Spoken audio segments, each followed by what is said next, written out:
तूने एक काम कर, तू ना मुझे वृद्धाश्रम में छोड़ा, क्योंकि मुझसे अब ये सब नहीं देखा जाता। क्यों नहीं देखा जाता? अगर आपका बेटा आपकी बहू एक साथ रहना चाहते हैं, एक साथ खुश रहना चाहते हैं, तो आपसे बर्दाश्त नहीं हो रहा। अगर आपकी पोती, उसे इस दुख दर्द से छुटकारा मिल जाए, दोनों माँ बाप का प्यार मिले, ये सब देखा नहीं जा रहा आपसे? पूछा मैडम, जो मुझे दिन रात यही समझा रही थी, जिसकी वजह से आज मेरी अपनी आंखें खुली हैं। उल्टू, तू ऐसी गंवार लड़के के साथ जिंदगी गुजार पाएगा? ये मेरी बीवी है, घर गृहस्थी भी मेरी है, तो इसके साथ जो जीवन बिताना है वो भी मुझे ही गुजारना है, आपको तो नहीं गुजारना ना। और अगर छोटे मामा आपके साथ घर गृहस्थी बसा सकते हैं, तो फिर पारो तो बहुत काबिल है। और बुरा मत मानिएगा छोटी मामी, लेकिन आप तो सिर्फ घरेलू काम जानती हैं, लेकिन पारो बाकी काम भी जानती है, और वो घरेलू काम भी आप नहीं कर पाती, उसमें भी बस आप बैठे बैठे हुक्म चलाती रहती हैं। तो फिर आपको ना ऐसे फालतू बुराई करनी नहीं चाहिए किसी की भी। इतनी बड़ी बेइज्जती की मेरी पुल्टू, वो भी सबके सामने। अब छोटी बेइज्जती करने वाला काम करेगी तो बेइज्जत तो होना पड़ेगा। हमारे लिए सबसे बड़ा सुख क्या है? अपने बच्चों की खुशी। अगर हमारे बच्चे खुश है, सुखी है, तो हम भी खुश हैं। इतनी सी बात नहीं समझ आती तुम लोगों के? तुम लोग तो अपने बहू बेटों के साथ रहना ही नहीं चाहती हो, खासकर बहुओं के साथ। ले सुन ले ठाकुर जी की बात, अब वृद्धाश्रम जाकर रहना चाहती है। क्या है ना छोटी, अब ठाकुर जी की संगत में रहकर तेरी सोच भी बहुत घटिया होती जा रही। अभी भी वक्त है, बदल दे अपने आप को। आप इस तरह से मुझे दोष नहीं दे सकती ठाकुर जी। अब आपकी ये डांट फटका ना कोई नहीं सुनने वाला और कोई सहने वाला नहीं है। ना मेरी बहुएं सहेंगी, मैं तो बिल्कुल भी नहीं सहूंगी। अब तक आपको मैंने सर पर चढ़ा के रखा, तो आपने सर पे चढ़ के नाच किया है मेरे। हाँ, बहुत उछल रही थी आप इस बात को लेकर, लेकिन अब ये सब इस घर में नहीं रहेगा। अब तो मैं पोल्टू से भी कह दूंगी कि वो अपनी माँ को जहाँ वो खुश रहे वहाँ रख कर आ जाए, ताकि हम उनकी अपमान और ये घटिया बातों से दूर रह सके। आखिर में ये सब कुछ मेरे साथ ही तो होगा ना। तुम सब मिलकर मुझे वृद्धाश्रम भेजने की बातें कर रहे हो, हाँ? और बोल तू, ये सब मिलकर तेरे कान भर रहे, तुझे समझ में नहीं आ रहा? हाँ, बस कीजिए माँ, बस कीजिए। अब आपकी ये उल जलूल बातें किसी को नहीं सुननी है। अब तो अपनी माँ की बातें क्यों अच्छी लगेगी? इन सब पराये लोगों की बातें अच्छी लगेगी ना तुझे तो, हाँ? अब तो पराये ही अपने हो गए। तू तो पलटू हो गया पोल्टू। चाची जी एक बात बताइए, अगर हम लोग पराये हैं तो इतने दिन कैसे रुक गई आप इस घर में? प्यार था तभी तो रुक पाई ना। लेकिन एक बात मैं बहुत अच्छे से जानता हूं कि आप इस घर को, इस गृहस्थी को तोड़ने में पहले से ही लगी हुई थी।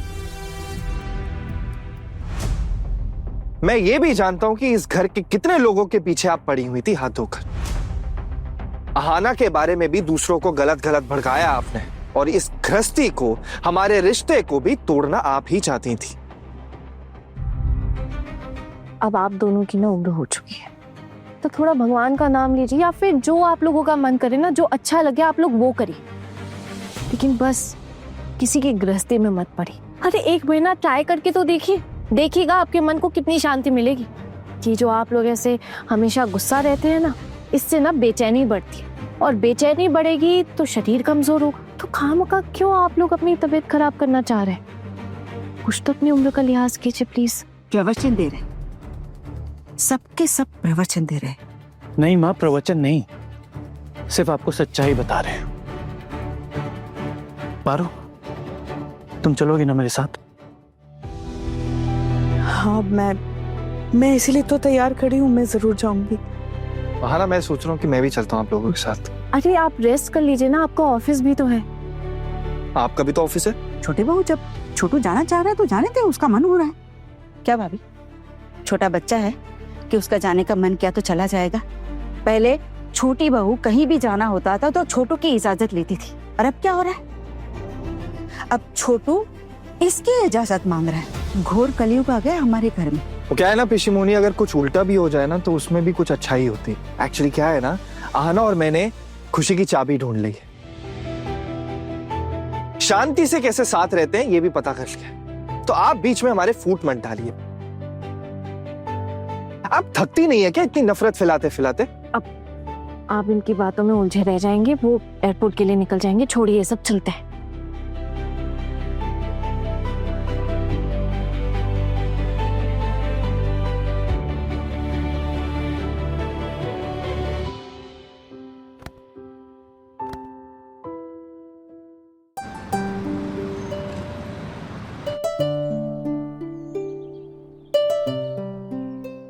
पूजा दीदी,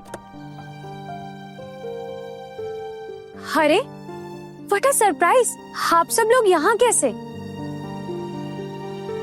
और मिस्टर पोल्टू कैसे हुआ? हाँ, मैं ठीक हूँ। सॉरी, वो आपके साथ थोड़ी एक्टिंग करनी पड़ी।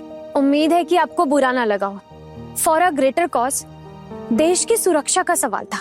देश के लिए हमें ये सब कुछ करना पड़ा। होपफुली आप समझ सकते हैं। और एक बात, आपकी वाइफ ना बहुत अच्छी है। आपको इनकी इज्जत करनी चाहिए, इनका साथ दीजिए, आगे बढ़ने का हौसला बनिए। पता है, ये जिंदगी ना बिल्कुल फुटबॉल के मैदान की तरह है। बस गोल पोस्ट ना काफी दूर है और हम सब लोग उस गोल पोस्ट तक अपने ख्वाबों को किसी बॉल की तरह पहुंचाने की कोशिश कर रहे हैं। इस दुनिया में ना बहुत कम ही लोग होंगे जो उस गोल पोस्ट तक बॉल को पहुंचा पाते हैं, लेकिन दौड़ ना सबकी उस गोल पोस्ट की तरफ ही है। अपने ख्वाबों को पूरा करने के लिए दौड़ता रहता है। इसलिए कह रही हूँ, जिंदगी कभी रुकती नहीं है किसी के लिए। अगर पारो को सही समय पर मौका मिलता ना, तो वो और भी आगे तक जा सकती थी। पति होने के नाते सोचिए जरा, क्या आपने कभी इनका साथ दिया? साथ देना तो बहुत दूर की बात थी, लेकिन आप तो हमेशा इन्हें पीछे खींचते रहे ताकि ये कभी आगे ही ना बढ़ पाए। और आप भी सुनिए, अपनी गृहस्थी, पति, रिश्तेदार सबको साथ लेके चलिए, लेकिन याद रखिए कि आपको अपने काम पर भी ध्यान देना होगा। और इसके अलावा भी आपकी एक पहचान है और वो आपका अपना काम है। जैसे घर गृहस्थी आपकी एक पहचान है, और वैसे ही इसके बाहर आप अपने सपनों को पूरा करने के लिए जो काम कर रही है, वो ही आपकी सबसे बड़ी पहचान होगी। मैडम जी, मुझे ना आप माफ कर दीजिए। मैं ना आपको समझ ही नहीं पाई और मैंने आपको तुम कह के बुलाया। मुझे माफ कर दीजिए। हाँ हाँ ठीक है। और वैसे ना मैं आपसे छोटी हूँ, जरूर फिर कभी मुलाकात होगी हमारी। अगर मैं कोलकाता आई ना, तो आपसे जरूर कांटेक्ट करूँगी। मैडम जी, आपका फोन नंबर मिल सकता है क्या? अक्सर ना हम अपना फोन नंबर किसी से शेयर नहीं करते, ये कॉन्फिडेंशियल मैटर है। मतलब ऊपर से ना हमें ऑर्डर है कि हम अपना कांटेक्ट नंबर किसी के साथ शेयर नहीं कर सकते। मैं आपको फोन जरूर करूंगी कभी कभी। आपको पता है, जब मैं घर जाके इनको आपके बारे में बताया तो पोल्टू दादा और मेज दीदी तो बेचैन हो गए आपसे मिलने के लिए। वैसे शायद पोल्टू दादा भी आपसे कुछ कहना चाहते हैं, बोलिए ना। हाँ, आप मेरे इतने करीब रही, लेकिन मैं आपको कभी पहचान ही नहीं पाया। किस तरह से मैंने बात की है आपसे, किस तरह बर्ताव किया है। बिल्कुल भी मुझे ऐसा करना नहीं चाहिए था, लेकिन फिर भी मैंने वही किया। लेकिन फिर भी मैं आपका धन्यवाद करना चाहता हूँ। आपने इतना बड़ा तोहफा दिया है मुझे, थैंक यू। कैसा तोहफा? आपकी वजह से मेरी जिंदगी वापस एक राह पर आ पाई है। आपकी वजह से ही मेरी पत्नी वापस आई है, मेरा परिवार जुड़ पाया है। अगर आप मुझे एहसास नहीं दिलाती तो कुछ भी नहीं हो पाता। आपने ही मुझे एहसास दिलाया कि मैं एक बाप हूँ, मेरी एक छोटी सी बच्ची है, मेरी जिम्मेदारियां हैं उनके प्रति। बड़े घर की छोटी बहू, रात 10 बजे दंगल टीवी पर।